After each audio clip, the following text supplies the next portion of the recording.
Alright folks, Danny MacAskill here at the Sletten Mountain Bike Festival, here with the drop and roll team doing some trials displays for the crowds. It's an amazing day, we've got the sun out, loads of kids on bikes, loads of adults on bikes, and just generally having a really good time. So yeah, pleased to be in Denmark.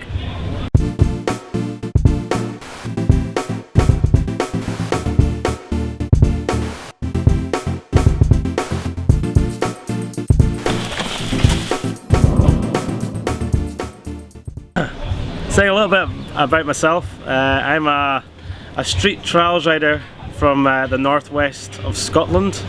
I come from a really small village up there, so when I was younger I didn't really have much else to do apart from cycle bikes with my friends, so that's what I did all the time when I was a kid. I kind of practiced skids and wheelies like everybody does, and then I carried that on into my sort of teenage years, never really with a goal to be a professional trials rider or a professional mountain biker at all, but always just for fun.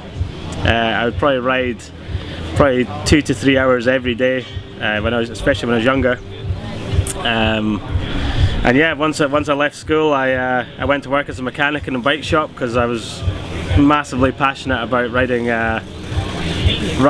bicycles, and I love fixing bikes as well. Still do my own mechanicking on all my own bikes nowadays.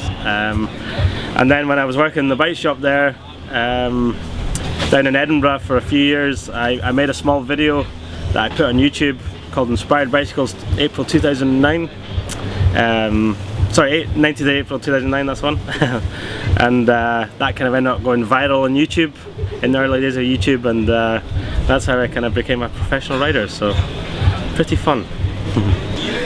So I mean, trials is all about sort of progression, I would say, about learning new ways of getting your bike up and over obstacles. I mean, I enjoy also trying to do a little bit more freestyle, or I don't know, whatever you'd call it, free ride, whatever, you know, trying to do tricks as well as being able to hop up and over obstacles like walls and trees and railings.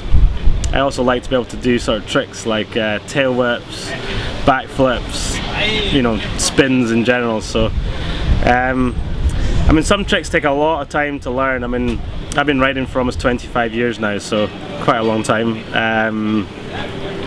Some tricks take years to learn, like tail whips took me a lot of time because I learned them on the flat ground. It takes a lot of strength, a lot of technique, muscle memory. But then there's other tricks that I've learned, like front flips, back flips.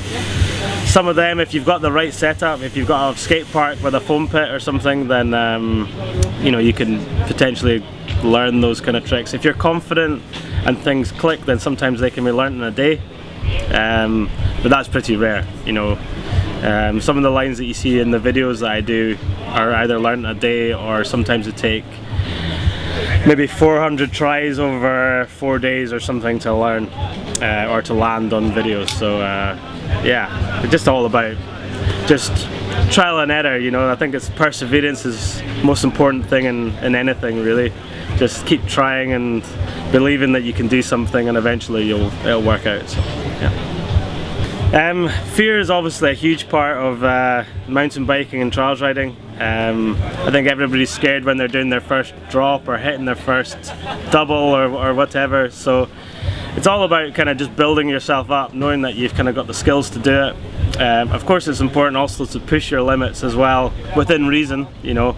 I think you know, just taking step by step. But when I'm doing some of the bigger tricks in the videos, especially what you call the bangers for the film, which tend to be the either the first or the last few tricks in the film, usually they involve like a blind edge, and then you have to be able to visualize very clearly what you can do in your mind before you actually do it in real life. I think that's a very important thing in mountain biking as well, being able to visualize yourself hitting certain turns in a certain way through a rock garden, or memorizing your lines, you know. So in trials it's about kind of, yeah, being able to picture yourself getting to the edge, throwing your body weight over the front, you know, if it's a front flip off a drop, you know, holding for the certain amount of time. But I mean, fear is a huge thing that I have to deal with. Sometimes it takes me an hour of run-ups to the edge of something until I eventually go through with it. And even if you land in a heap at the bottom and have a crash, the feeling of at least giving something a try the first time takes a lot of the fear away for the second attempt, because you know how it's going to feel when you land. Even if it doesn't feel very good, at least you kind of have, you know, and then the next time you might get a little bit closer, or you might even land it. So it's just all about step by step, and yeah, that's it. If you want to see a video of me dealing with fear, you can watch this film here, the GoPro Cascadia.